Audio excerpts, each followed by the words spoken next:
Hello! Bienvenue dans ce nouvel épisode du podcast L'ordinaire extraordinaire.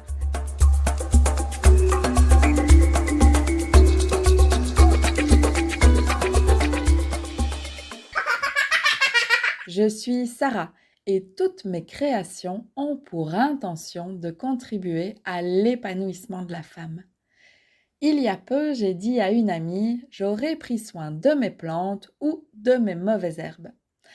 Pour que tu comprennes et pour en revenir à la genèse de l'histoire, j'ai toujours aimé l'odeur et la beauté de la lavande.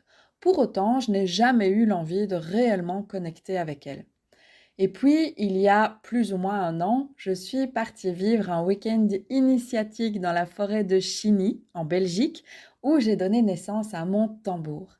J'ai pu, lors de cette initiation, rencontrer la lavande de façon plus personnelle.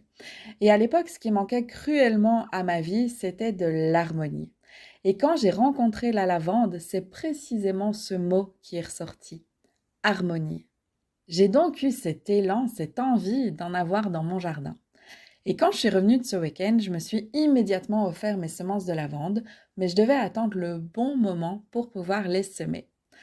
Au bout d'un peu moins d'un an, vient enfin le moment de semer mes graines, d'abord dans un pot, puis de les repiquer dans le jardin une fois que les pousses sont devenues assez grandes. Mes pousses étaient extraordinaires et malgré le fait qu'intérieurement je me disais que c'était peut-être encore un peu tôt, je les ai repiquées dans le jardin comme indiqué sur la notice. C'était effectivement trop tôt. Le temps n'a pas du tout été clément à cette période et mes pousses sont pris très cher. J'avais donc 3 solutions. Laisser tomber, laisser faire ou essayer de prendre soin des pousses restantes.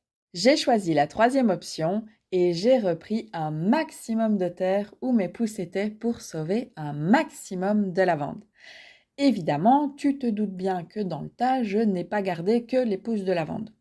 Cela fait maintenant quelques semaines que l'opération sauvetage a commencé et je suis certaine d'avoir sauvé une belle partie de mauvaises herbes.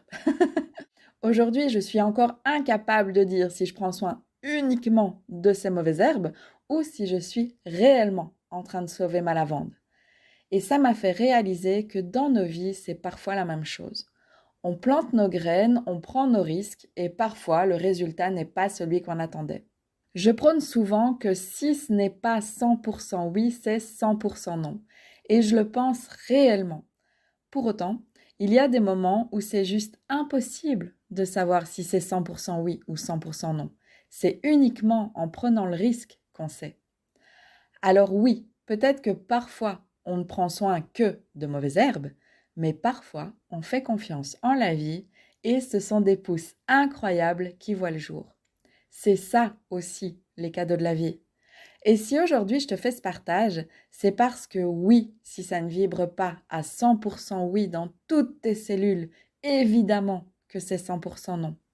Pour autant, si tu ressens que tu as quand même envie d'y aller, sans pouvoir te l'expliquer, sans pouvoir dire si ça vibre à 100%, c'est la part de risque.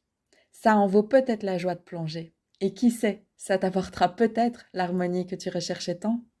Je serais ravie de t'entendre sur cette part de risque. En attendant, je te souhaite une merveilleuse suite et je te dis à tout bientôt pour un prochain épisode du podcast L'ordinaire extraordinaire.